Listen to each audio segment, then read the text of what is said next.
The CBS Radio Mystery Theater presents...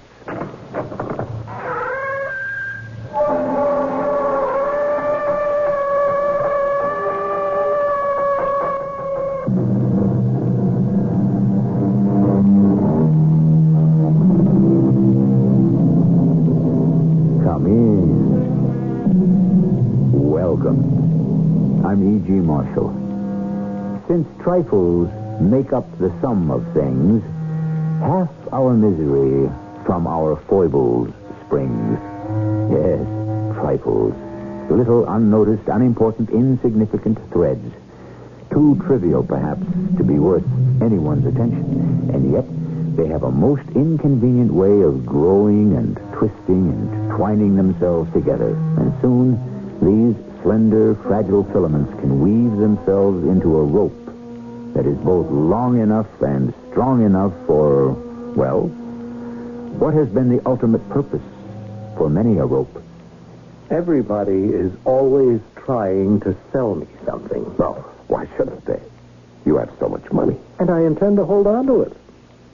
And you, sir, what are you selling? A crown. What do you mean by a crown? A crown, a scepter, a throne, a kingdom.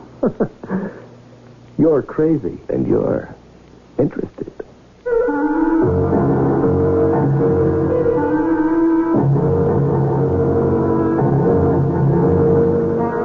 Our mystery drama, Close Shave, was written especially for the Mystery Theater by Sam Dan and stars Larry Haynes.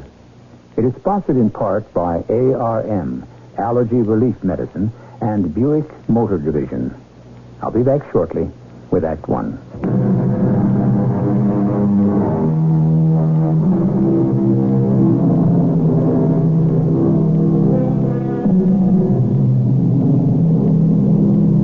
There are some people who are only honest when others are looking. And there are some people who are honest even when nobody is looking. And then we have that great gray mass in between that can go either way. They say you can't cheat an honest man. Don't you believe it? Honest men by the millions are cheated every day. Pay attention. You may learn how to save money. Oh, good morning. Good morning. Who are you? Who am I? Does any man really know who he is? How did you get in here? Well, there was nothing to it. I must ask you to leave. And you just asked me how I got in. I am not interested. Well, I told the receptionist, the tall, thin blonde with the English accent, that I was already late, and I just ran past her. Now see here. And I waved a piece of paper in front of your secretary, the tiny brunette with the French accent, and I said, the world would come to an end if you didn't sign this paper immediately. And can you imagine? She believed me. I shall call a security guard and have you escorted out of here. Oh, yes, indeed, the security guards. Do you want to know how I got past the two on duty down in the lobby? Of course you do. You and your fabulous security. I just flashed this badge at them. Now, you see what it says? Inspector General, the Fenris Security System. They even saluted me. How dare you? I had it specially made. You see how vulnerable, how helpless you are, how useless your so-called security... Who are you? Mr. Fenris? My name is Algernon Pepper. And have you chosen this dramatic way to sell me a new security system? Oh, no, good heavens, no. Then what do you want? Oh, if you could only see yourself as you said that. Poor Elwood Fenris III, the last of the Fenris line. You're worth billions, but all of it inherited from Dad and Grandfather. Oh, come to the point. The point is, you're sitting on all that wealth, and you're so afraid people are trying to take it away from you. They are, aren't they? Yes, of course. But you mustn't look so threatened and convey the impression that you've got your arms around all your money and you're clutching it to your bosom for protection. Why have you come to see me, huh? Now, you must want something, Mr. Pepper. That's why you were a failure in politics, sir. You simply could not remember people's names. I just told you mine a minute ago. I asked a question that you are either unable or unwilling to answer. Mr. Fenris, tell me, what do you want more than anything in the world? I know. You have to answer my question, not one of your own. All right, I'm getting there. The answer is, you want to be a king. What? A king, an emperor, a ruler, a czar. That is absolute nonsense. Is it? Is it really? Well, just think about it. Think about what? Think about what I just said. A king. A crowned, anointed king. King Elwood I instead of Mr. Elwood Fenris III. Now, this is what? It's ridiculous. It's impossible. You notice? You notice you haven't said no to the idea. You're merely overwhelmed by the mechanics. Now, you must answer my question. Would you be interested? No, don't answer it now. Just think about it. Consider it. Mull it over. Now, let me call you again in a day or two. Now, Mr. Fenris, I bid you goodbye. And now, you just wait. Now, if you were coming to me with a legitimate business proposition, why did you have to sneak in here like a crook, huh? Had I stated my business, you would have refused to see me. You would have dismissed me as a crank or a crook. Well, I still dismiss you as a crank or a crook. Oh, no, not really. And next time I shall have your secretary, the French one, announce me after she is notified of my presence by your receptionist, the English one. Good day, sir.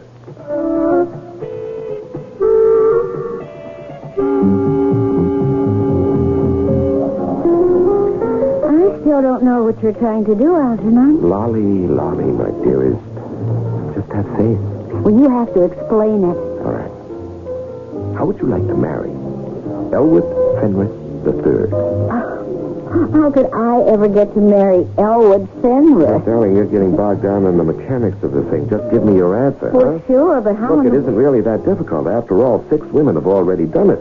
And at least 4 of the 6 were not as good looking as you were. Okay. So, where is this going? All you need to marry Elwood Fenris is the confluence, as it were, of the proper circumstances. Oh, sure. Am I to conclude, then, that you have no objection? Who, me? Huh, none at all. You have to work at it. And what does that mean? Well, a certain Nurdan Salaba shows up at the club here almost every night, huh? Nurdan Salaba? Yes, he's the ambassador to the UN from Dalziel. Oh, him. Yes, he plays at your table all the time. Mm-hmm. Yeah, he likes blackjack. Yeah. Does he win or lose? Well, why should you be interested in some small potato from that 2-by-0 country? Does he win or lose? Well, he loses, mostly. Does he have the look? The look? Yeah. Now, honey, you worked in the casino long enough to recognize that look on the face of a guy who's getting himself in a little too deep. He's got the look. Good. And what does this have to do with me getting married to Elwood Fenris III? This Nurdan Salaba is going to be the best man at the wedding. Oh, yeah? Mm-hmm. And what are you going to do? Oh, I'm going to give the bride away.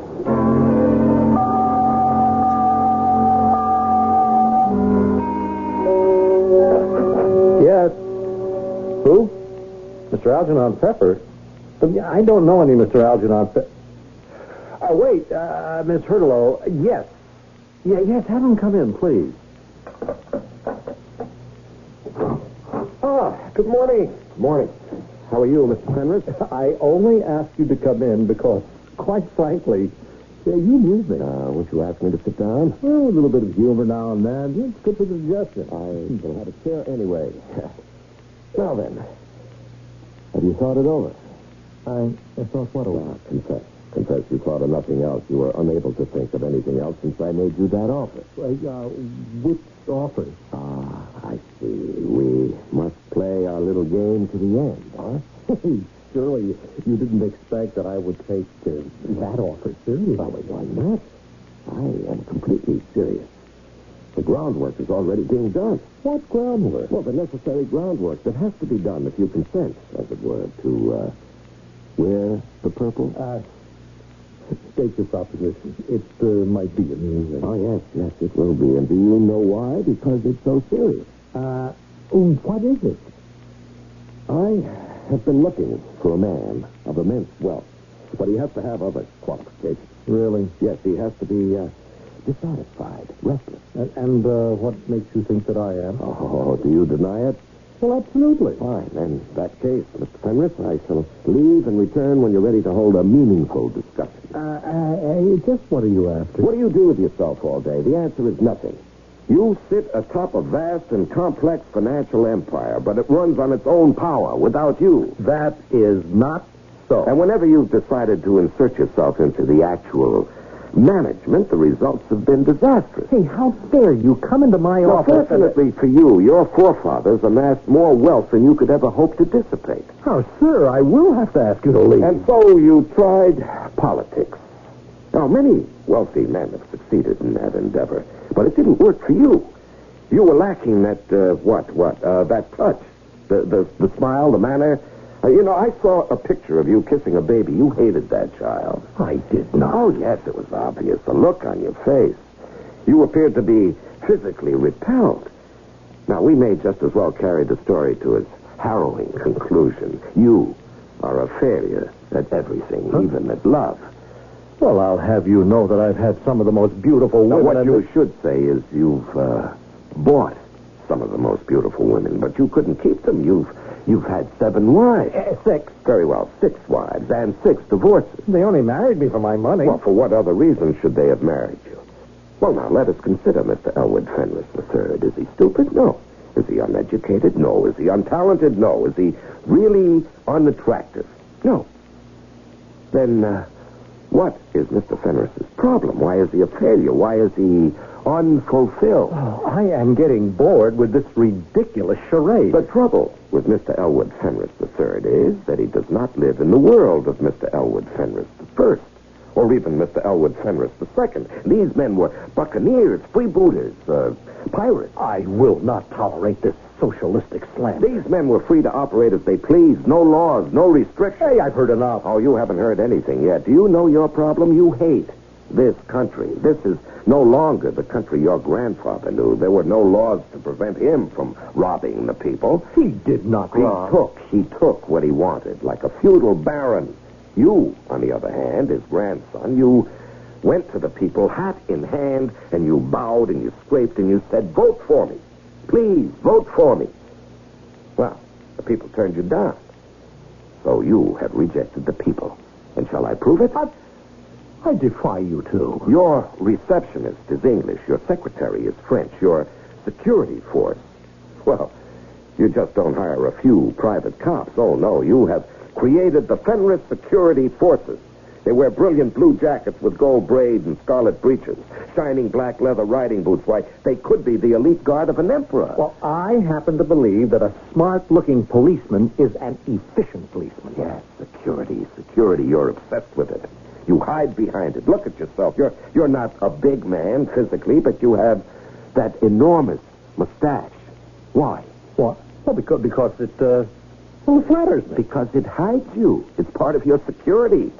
Oh, if you could only be a king. A king has power. He doesn't have to hide behind anything. Your grandfather was a king, even though he didn't wear a crown. Now, how would you like to be the real thing? Shall I tell you where you can be a king? Huh? Would you like to know? Well, just for the sake of argument, and to carry this ridiculous conversation to its illogical conclusion. Where?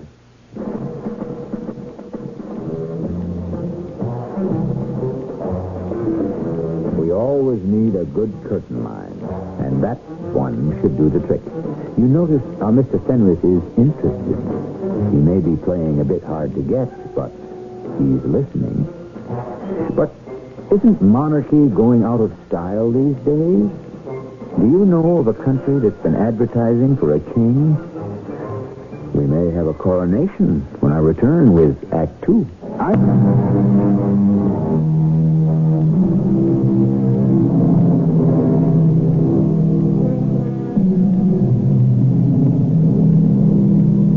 Mr. Elwood Fenris III is one of the richest men in the world. Still, you should feel sorry for him. He really isn't happy. Now, I realize that many of you will automatically respond, isn't that just too bad?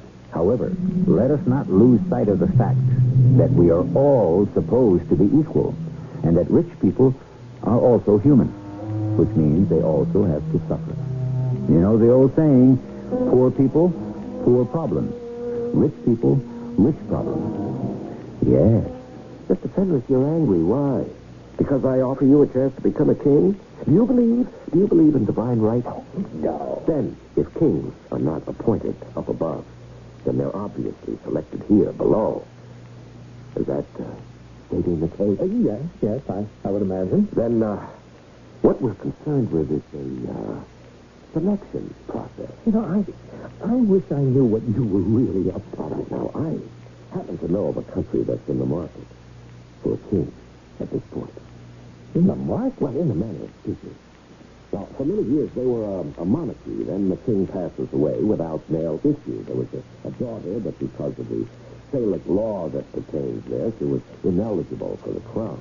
So, do you follow this? I'm not sure. Well, it doesn't matter. But the country is now a republic. It's not happy. A powerful faction seeks to reinstitute the monarchy. What is this country? You get time. Now, wait. They were going to offer the crown to a member of one of the old and established European royal families, the Bourbons, the Habsburgs, and so on. But someone said, why not an American? An American? Yes. This would mean an immediate friendship with the United States. It could provide all sorts of military and economic aid, not to mention an increase in tourism. In addition to being wealthy, you must also be young, vigorous, and single. Single? Yes, you would be expected to marry the spinster princess. The spinster princess? Well, that's just their word for unmarried, you see. This alliance would cement the monarchy, as it were. It would legitimize it and give it the necessary aura of continuity with the old regime.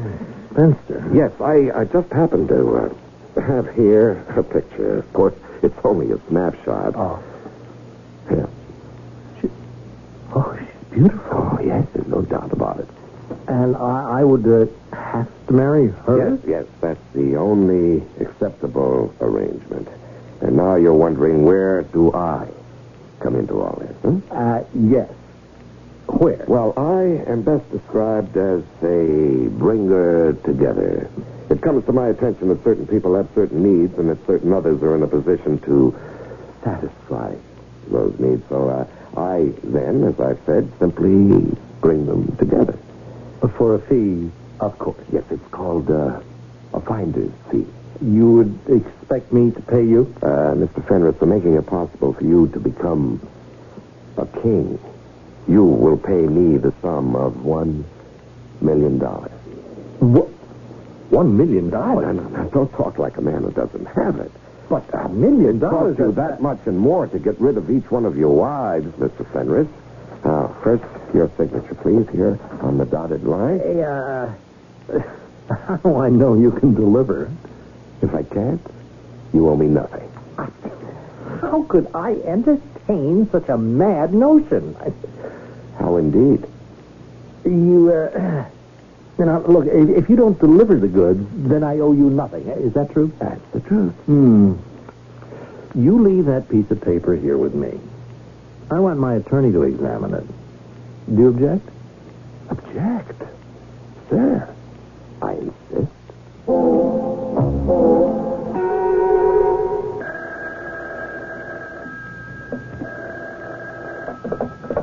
Hello? Algernon, I've only got a minute. I've got to get back to work. Your boy... Nudan Salava. Right. Hmm? Well, he's had a long night. Nothing's been going right for him. He dropped $10,000 at my table alone. Where is he now? He's at the bar, kind of nursing his wound. Well, we're right on schedule. Elwood Fenris III has already seen your picture. I never know whether to believe you or not. I think he's in love.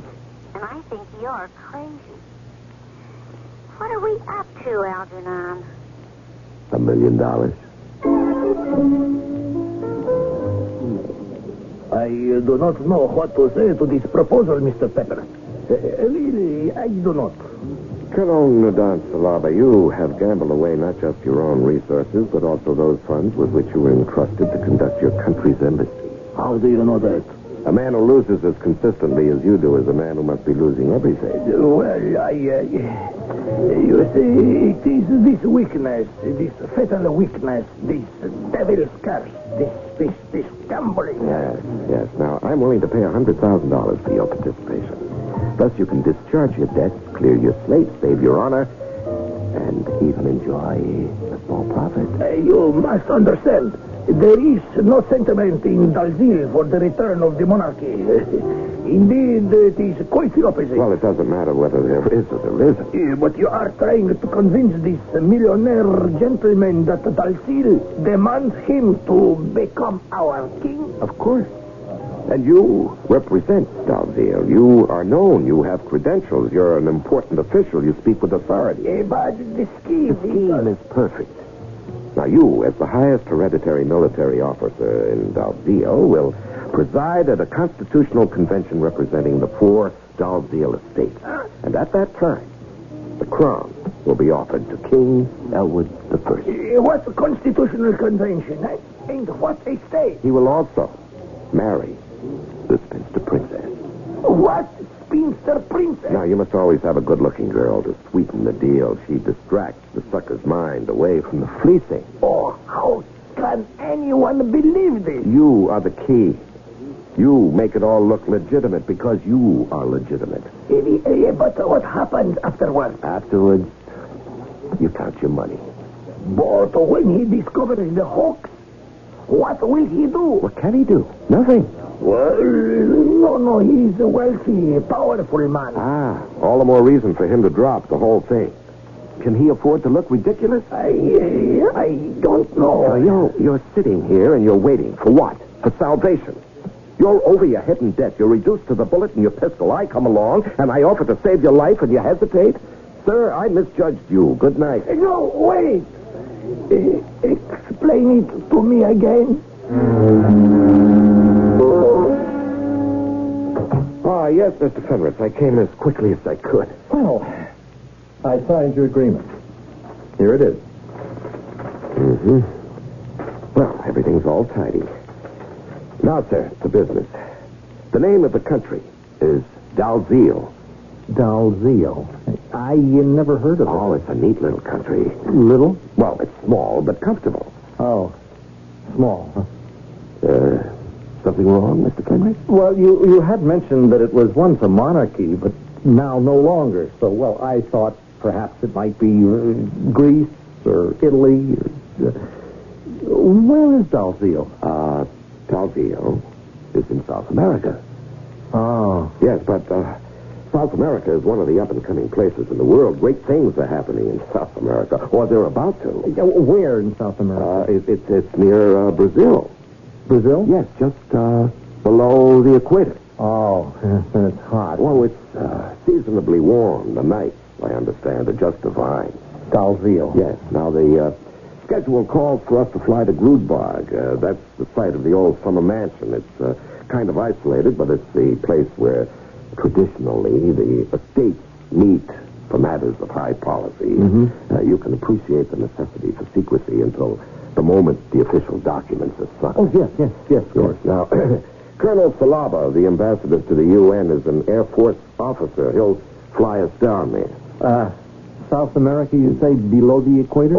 I have a surprise for you. The spinster princess. By law, she's not supposed to leave the country before she marries. However, she insisted on seeing you beforehand. Oh? Yes, she's a very high-spirited girl. She has a mind of her own. And since this whole thing is contingent on her willingness to marry you, she insisted on making a secret trip to America to look you over. Now, what does that mean? Well, that means that if she doesn't really like you, the whole deal is off. Are you saying that she would actually turn me down? Why not? Why not? Why, I'm one of the richest men in the world. Oh, no. She's not impressed by your wealth, your influence. Why should she be? After all, she has royal blood in her veins. She can trace a lineage back 1,000 years. As a matter of fact, she is here now. What do you mean, here? Here, in your reception room. Oh? Yes, she was determined to see you, and that's all there is to it. Excuse me. Mademoiselle Hurtlow, would you ask the lady with the veil to step in here, please? Thank you. Look, but you didn't tell me you were bringing... Here she is. Oh, please come in, Your Highness, Your Royal Highness. May I present Mr. Elwood Fenris III. Sir, you are Mr. Elwood Fenris. How do you do, Your Majesty? Highness. Majesty may or may not come later. Your Highness, would it be proper for you to remove your veil and allow Mr. Fenris to, You were about to say, look at the merchandise. Oh, no. Let us become clear on their point. I am poor. My country is poor. But neither of us is for sale. You cannot buy me, Mr. Fenris. You must court me. Woo me. You must win me. Princess, the object of this meeting was for you to gather a preliminary impression of Mr. Fenris to determine if a union could even be feasible. Now, what is your initial reaction? Mr. Fenris has not exactly swept me off my feet. Your Highness, I think you're beautiful. Oh, yes.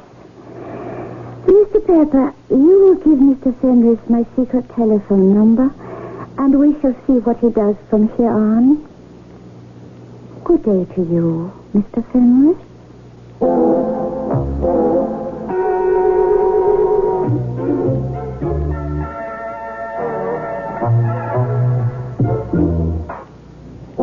Good day to you, Mr. Fenris. In other words, good day to 100, 200, who knows how many hundreds of millions of dollars. Elwood Fenris III. Has he taken the bait? Is he hooked? If so, can he be landed? Stand by for Act 3 when we may or may not get him into the boat.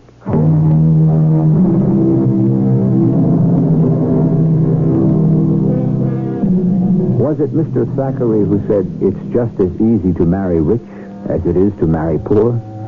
What could he have been thinking about? He didn't exactly marry rich himself. The fact is, it isn't easy to marry rich. It's difficult, especially if you happen to be poor.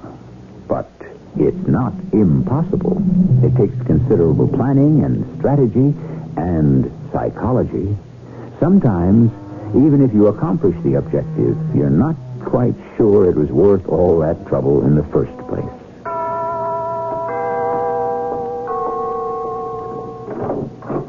Oh, it's you. Yes, Your Highness. May I come in? Mr. Pepper gave me your address. May I take you out to dinner this evening? No. Oh. I'd hoped I that... cannot afford to be seen in public. My visit here must be a secret. I could have whatever you like brought in. Oh, no. I shall prepare dinner. You cook? You are surprised? Well, I've never been with a woman who actually cooked. You have been married 6 times. Yes. And none of your wives has ever cooked a meal for you? I'm trying to think. No. Why? Did none of them like you? I suppose you could say that. No, none of them really like me when you analyze it. Oh, I am sorry to hear that. I don't think anybody likes me. I like you. Why do you like me? Oh, you seem to be a very unhappy person. Is that why you like me? Oh, I don't know. Why are you unhappy? Because, well, I'm different. How? Well, I always got all the things I wanted, but nobody would ever believe that I could actually earn them or deserve them. People would say, well, why should he work for anything? He can get it all for nothing. Do you understand? Yes. Remember, I am a royal princess. All right. Well, people insisted that it all came to me because I was born rich. All my life I've been looking for someone who could just see past my name and my money, just see me. I see you, Mr. Fenris. What do you see? Well, I see a rather lonely person, unsure of himself. What else? I see a person who wants to do something, accomplish something, except he's not sure he knows what it is. He's a person who is looking to find his way. What else do you see? I could see more if you weren't wearing that huge mustache.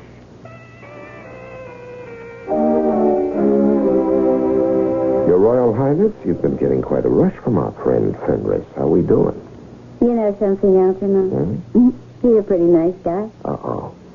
I hope that doesn't mean we're going to blow $1 million. Are you, falling for Fenris? Falling for Fenris. Sounds like the name of a story. What is the story? Oh, he's a very nice guy. Uh-huh. We have just increased in intensity. A few seconds ago, he was only a pretty nice guy. Now, where do we go from here? Now, Lolly, there can't be any future to it. When it's all over, he'll be able to guess who everyone is. Just my luck. I need an interesting guy, and there's nowhere to go with it. You know what you need is a little bit of perspective. Now, in the first place, if it were not for this little scheme of ours, you'd never have met him in the first place. Well, now, be fair, Lolly. The only reason you're interesting to him is because he thinks you're the royal princess of Dalziel, a person who doesn't even exist. Yeah, I guess so. Now, would he be interested in Lolly Dankowitz, a girl who deals the cards in a gambling casino? No, I guess not. I know how you feel. Now, come on. You've always been a smart little girl. Yeah. Yeah, I've always been a smart little girl. Is he right? He's right. Okay, on with the show. I need 3 actors. Actors? 3 Confederates, old-timers I can depend on. I need an airplane and a mansion. A mansion in a secluded place. I thought we were going to Dalziel. He's going to think it's Dalziel, honey. Now, I've got my eye on this place in Florida. But Algernon... We'll fly there at night. Now, how will he know the difference? You think of everything. Oh, yes. I'm so efficient. Sometimes it scares me.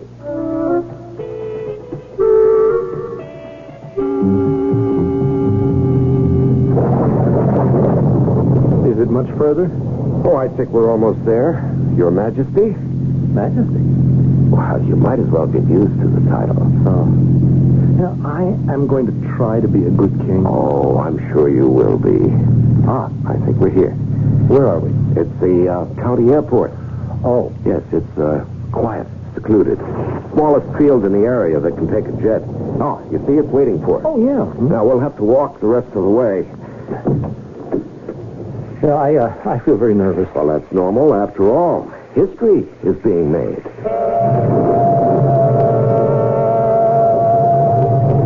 Your Majesty, may I present Colonel Nudan Salaba? Oh, Colonel. Your Majesty, I am honored to be the first of my countrymen to speak that sacred title. Well, I think we'd better get aboard, Your Majesty. We're getting soaked out here. Yes, of course. Oh. Hey, it's a very, very nice little plane. Yes, it's your private jet. How long before we arrive in Dalziel? 6 hours. Dalziel. Wow, how pretty that name sounds. Colonel Salaba, I have investigated you. Investigated? I mean, I did some reading. You are the #1 diplomat of Dalziel. And I hope to have the benefit of your wise counsel and long experience. I am at your Majesty's service. Princess, you're here. Yes. Your Majesty. Oh, what a wonderful trip this is going to be. What are we waiting for? We're waiting for you, Your Majesty. You must always give the orders. Have we your Majesty's permission to fly? Yes. Yes, I would say so. Let's fly.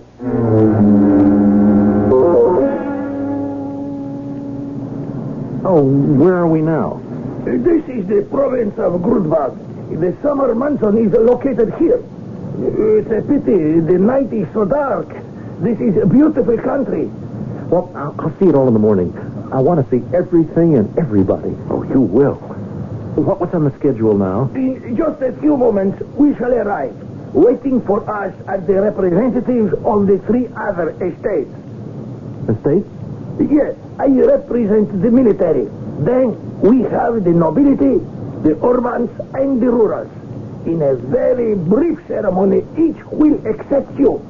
Then next Sunday, you shall be crowned at the cathedral. And married? Married at the same time.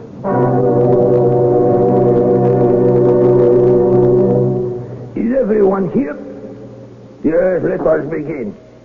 Representatives of the four Dalziel estates, we are convened to confer the crown on this man named Elwood Fenris III. Is there a dissenting voice? Then let us proceed. The nobility. Who speak for the nobility? I speak for the nobility. I, Dowager Empress. Do you offer the crown to Elwood Fenris III? I offer the crown to Elwood Fenris. Who speaks for the military?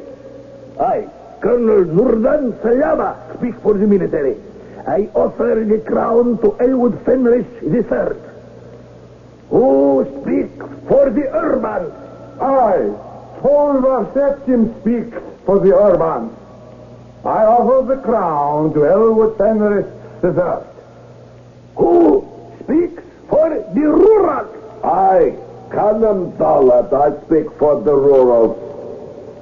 Elwood Fenris III, you have been offered the crown, the scepter of Dalziel. It is an awesome responsibility. You must retire to meditate, to seek guidance, then return with your answer.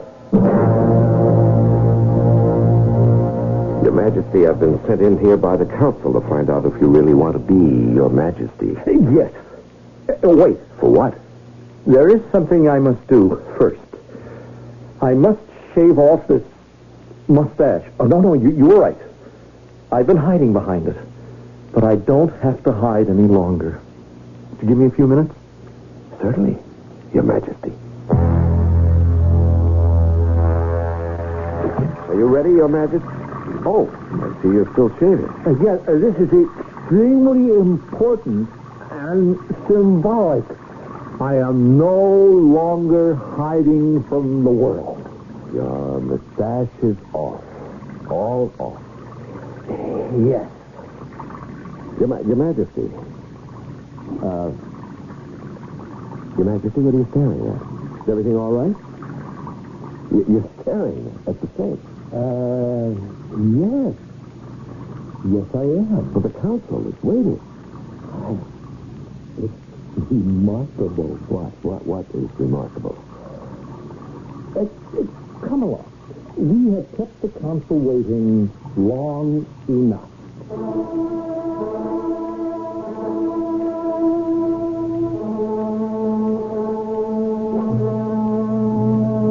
You must admit it went very well, Your Majesty. Yes? Now, we've arranged for the princess to fly back with you to keep you company while you settle things back in the States. You don't have to return here till the coronation next Sunday. I see. Yes, actually, the common people aren't supposed to see you till after the coronation. And now, Your Majesty, we have this little agreement. Agreement? Yes, calling for a check for $1 million. Huh? Oh, yes, of course. Provided you lived up to your end of our agreement. Well, I certainly did. I'm afraid you did not. Hmm? You see, we are not in Dalziel. Oh, but Just a few minutes ago, Lolly took me aside, told me everything. Lolly? Yes. I'm glad she did. Because it proves something about her. But I knew it anyway. You know what? I knew that we were not in Dalziel. And since we were not, then everything else was a hoax. Well, how did you know? Oh, it occurred to me while I was shaving off my mustache. What? Would you step inside for a moment, Mr. Pepper? Now, let us turn on the water in the basin. Are you watching this? Now, there. You see how the water swirls down the drain? Huh? Well, that should tell you everything. That doesn't tell me anything. Well, it is a geological phenomenon. You see, when you're above the equator, the water swirls down the drain in a counterclockwise direction. But when you're below the equator, it swirls down clockwise. It does? Mm-hmm. So, from the counterclockwise direction of the swirl, it's obvious we are not in South America. Or at least in that part of it where you would find Dalziel. Well, Mr. Pepper?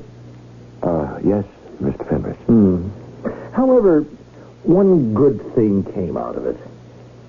I found the love of my life. Lolly. Yes, that's true.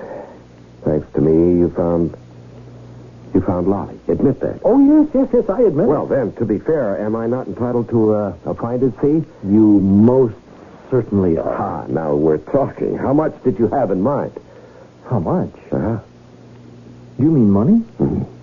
Oh, surely, Mr. Pepper, you would not debase so tender a relationship like the one of love by even the merest mention of filthy lucre. Let your fee, your payment, be that warm, delicious glow of satisfaction when you realize that you have brought two lonely people together. Is that not reward enough?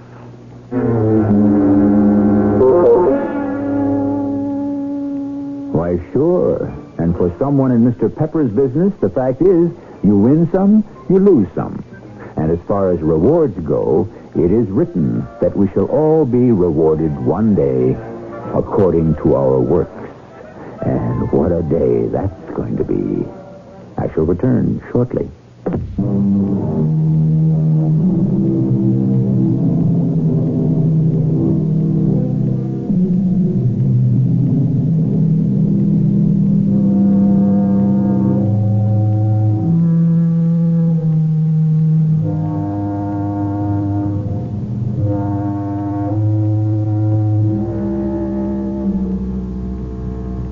Things in life, the small, unnoticed, disregarded details.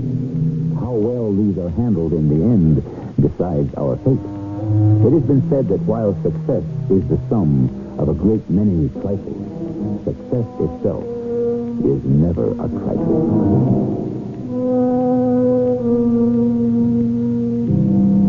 And those who succeed are not necessarily those who think big, but those who are able to think small. Our cast included Larry Haynes, Earl Hammond, and Evie Justice. The entire production was under the direction of Himan Brown.